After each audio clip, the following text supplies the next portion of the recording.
ഇതൊരു വീഡിയോ ചെയ്യണമെന്ന് വേറെ പ്രത്യേകിച്ചൊന്നുമല്ല. ഒരു 10-12 വർഷങ്ങൾക്ക് ശേഷം കൂടെ പഠിച്ച, അതായത് എന്നെ സിവിൽ പഠിക്കുമ്പോൾ ഉണ്ടായിരുന്ന ഒരു സുഹൃത്തിനെ ഞാൻ കണ്ടു. അവൻ്റെ പേര് തുണ്ട് കരീന്നേ പറയുള്ളൂ, യഥാർത്ഥ പേര് അതല്ല, കാരണം അവർ കേട്ട ഒരു വിഷമം.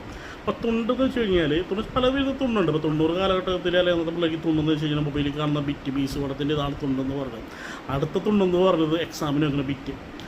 അപ്പോൾ അത് ബിറ്റ് വെച്ച പല സുഹൃത്തുക്കളും എന്താ പറയുക പലരും ഞാൻ കാണാറുണ്ട്. പക്ഷേ ഒരു കാര്യം ശ്രദ്ധിക്കുന്നുണ്ട്, തുണ്ട് വെച്ച പിള്ളേർ പിള്ളേരാണ്. കാരണം അവർ നല്ല ഐക്യമുള്ള പിള്ളേരായിരിക്കും, ഭയങ്കര ശ്രദ്ധയുള്ള പിള്ളേരായിരിക്കും, മറ്റെല്ലാവരും വീക്ഷിക്കുന്ന ആൾക്കാരായിരിക്കും, അവർക്ക് എക്സ്ട്രാ ബുദ്ധിയായിരിക്കും. പക്ഷേ തുണ്ടൊന്നും വെക്കാത്ത മറ്റു മൈക്കോളന്മാരെ പിള്ളേരുണ്ട്, അവന്മാർ സത്യം പറഞ്ഞാൽ തുണ്ടിൻ്റെ താഴെ വർക്ക് ചെയ്യണം. സത്യം പറഞ്ഞാൽ എനിക്കുണ്ടായ അനുഭവമാണ്. ഞാൻ തുണ്ട് കരിനെ കണ്ടപ്പോൾ തുണ്ട് കരിന് മെയിൻ കമ്പനിയുടെ UAE മെയിൻ കമ്പനിയുടെ CEO ആയിട്ടിരിക്കുന്നത്. അത് നന്നായി പഠിച്ചവൻ ആ കമ്പനിയുടെ വേറെ ആയിട്ട് ഇരിക്കുന്നത്. അപ്പോൾ തുണ്ട് വെക്കുക, പാസ്സാവാം കേട്ടാ.